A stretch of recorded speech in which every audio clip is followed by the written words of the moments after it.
আসসালামু আলাইকুম এভরিওয়ান, আশা করি সবাই ভালো আছেন। মৌসুমী ডেইলি ব্লগসে আপনাদের স্বাগতম। এখানে হচ্ছে বরাবরই আমি সবকিছু রেডি করে নেই। এটা হচ্ছে ধোয়া, তারপরে হচ্ছে যত কিছু পরিষ্কার করি এগুলো হচ্ছে দেখানো হয় না, সরাসরি রান্নায় চলে আসছি। আর এখানে হচ্ছে আমি পেঁয়াজটা ভালো করে একটু ভেজে নিয়ে তারপর আদা রসুনের পেস্ট, জিরা গুঁড়া, মরিচের গুঁড়া, আর আমার হচ্ছে মরিচের গুঁড়া শেষ হয়ে গিয়েছে, একদম কাট করে বয়ামটা দিয়ে তারপরে হচ্ছে মরিচের গুঁড়োগুলো ঢেলে নিলাম। এটা হচ্ছে মগজগুলো ভালো করে ধুয়ে রেখেছি, এখন হচ্ছে গরুর মগজটাও দিয়ে দিলাম। গরুর মগজ ঘেটে দিলে আমার কাছে ভালো লাগে না, মানে গরুর মগজটা একটু টুকরা টুকরা করে দেব, সেটাই খাইতে ভালো লাগে। এক একজন এক এক রকম করে খাইতে ভালো লাগে, আমাদের বাসায় আসলে এরকম টুকরা টুকরা করে দিলেই অনেক বেশি পছন্দ করে। মগজটা অনেক ভালো লাগে, আমার কাছে এরকম করে ভালো লাগে, আমার হাজবেন্ডও অনেক পছন্দ করে। যারা হচ্ছে একদম ঘেটে খান, এরকম করে না খেয়ে একদিন এরকম করে টুকরা টুকরা করেও রান্না করে খেয়ে দেখবেন, অনেক মজা লাগে। আর আমার ছেলেটা যেহেতু হচ্ছে রসুন প্রেমী মানুষ, তার হচ্ছে রসুন লাগবে, এই জন্য এর মধ্যে 2টা রসুন দিয়েছি।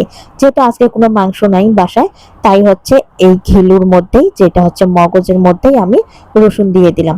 তো ভালো করে হচ্ছে আমার কষানো হয়ে গিয়েছে মগজটা, আমি এখন হচ্ছে সিদ্ধ হওয়ার জন্য পানি দিয়ে দিলাম।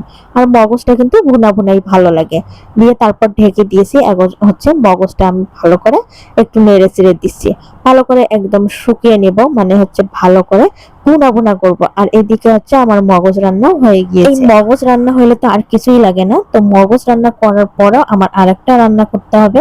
মগজগুলো আমি হচ্ছে নামিয়ে নিচ্ছি, এতটা মজা লাগে। আর রসুন দেওয়ার কারণে কেন জানি আমার কাছে আরো ভালো লাগছে মগজটা। আর এইদিকে হচ্ছে আমি লাউ ভাজি করে নিব। আজকে শুধু হচ্ছে মগজ ভুনা আর লাউ ভাজি, কি যে দারুণ কম্বিনেশন হয়েছে খাবারটা। আর এদিকে হচ্ছে পেঁয়াজ কুচিটা আমি হালকা করে ভেজে নিচ্ছি, ভেজে নিয়ে তারপরে হচ্ছে লাউগুলো আমি কুচি কুচি করে রেখেছি, এখানে হচ্ছে লাউ ভাজিটা আমি করে নেব। আর এই লাউ ভাজিটা কিন্তু আমি ঢাকায় এসেই খাওয়া শিখলাম। লাউ ভাজিটা আমাদের উত্তরবঙ্গে আমি কখনোই দেখি নাই, মা চাচি আমার দাদিদেরকে কাউকেই দেখি নাই লাউ ভাজি করার জন্য, কিন্তু আমি ঢাকায় এসেই লাউ ভাজিটা খাওয়া শিখছি। আমার কাছে অনেক ভালো লাগে লাউ ভাজিটা এখন। আর এখানে হচ্ছে কাঁচা মরিচ দিলে লাউ ভাজিটা আরো মজা লাগে, যেহেতু আমার বাসায় একটু প্রবলেম আছে, আর এই জন্য হচ্ছে আমি কাঁচা মরিচ দিইনি, সব হচ্ছে গুঁড়া মশলা দিয়েই লাউটা ভাজি করতেছি।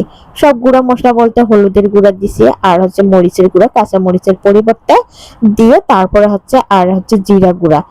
এখন হচ্ছে আমি জিরা গুঁড়াটা দিয়ে দিলাম, জিরা গুঁড়াটা প্রথমে দেইনি, পরে এখন হচ্ছে অ্যাটাচ করে নিচ্ছে, নিয়ে তারপরে হচ্ছে আমি আস্তে আস্তে করে জাল দিয়ে লাউ ভাজিটা করব। লাউ ভাজিটা আসলে তাড়াহুড়া করার কিছু নাই, আস্তে আস্তে দিয়ে লাউ ভাজি থেকে অনেক পানি বের হয়, পানিটা ভালো করে শুকিয়ে আস্তে আস্তে করে ভাজি করলে ভাজিটা খেতে দারুণ লাগে। একবার লাউ ভাজি খাওয়ার পর থেকে তো আমি প্রেমে পড়ে গিয়েছি, তখন থেকেই হচ্ছে আমি মাঝে মাঝে লাউ নিয়ে আসলে অর্ধেক লাউ রান্না করি আর অর্ধেক লাউ আমি ভাজিই করি।